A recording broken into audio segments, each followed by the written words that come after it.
सखी सावली काव्यांजली। आज ना तुझी खूप मदत झाली आहे प्रीतम। तुझ्यामुळेच मला अक्काईकडे सगळं सामान वेळेत पोहोचवता आलं, नाहीतर खूप गोंधळ झाला। नाही अंजली, अगं या सगळ्यात माझं काही नाही खरंच। जिच्यासोबत जीवाला जीव लावणारी तुझ्यासारखी बहीण असेल तिचं कोणी काय वाकडं करू शकतंय?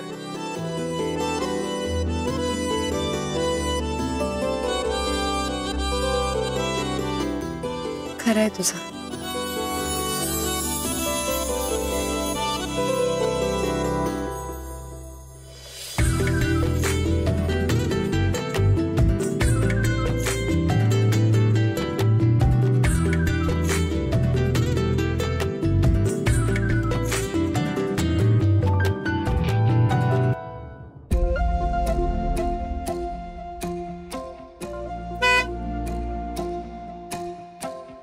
प्रीतम, तो टेम्पो ड्रायव्हर ज्या पद्धतीने बोलत होता ना, ते मला खूप विचित्र वाटलं।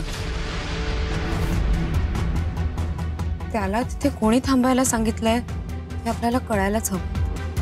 I know this was a life threat to our family. शोधून काढूच अंजली। मला वाटतंय ना हे सगळं ती श्रेष्ठा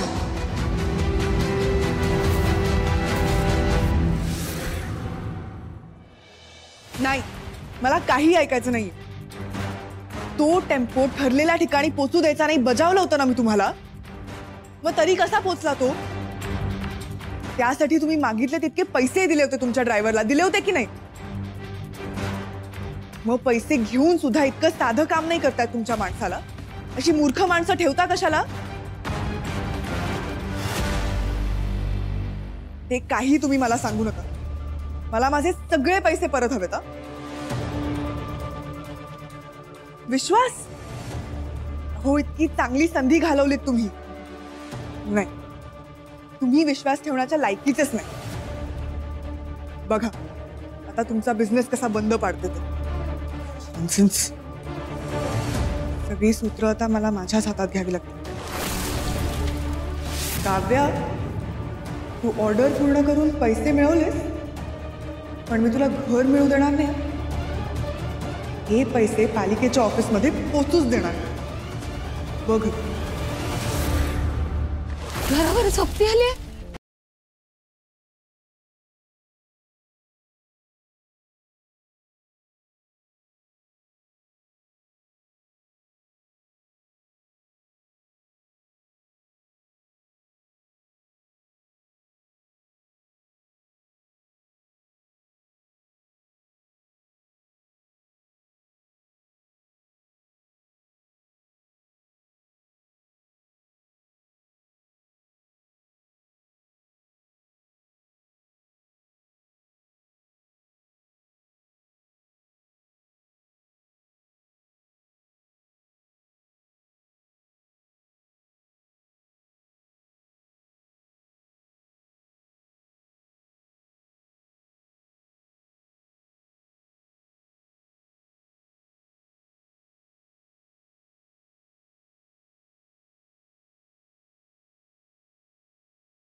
हे संस्कार केले तुम्ही त्यांच्यावर?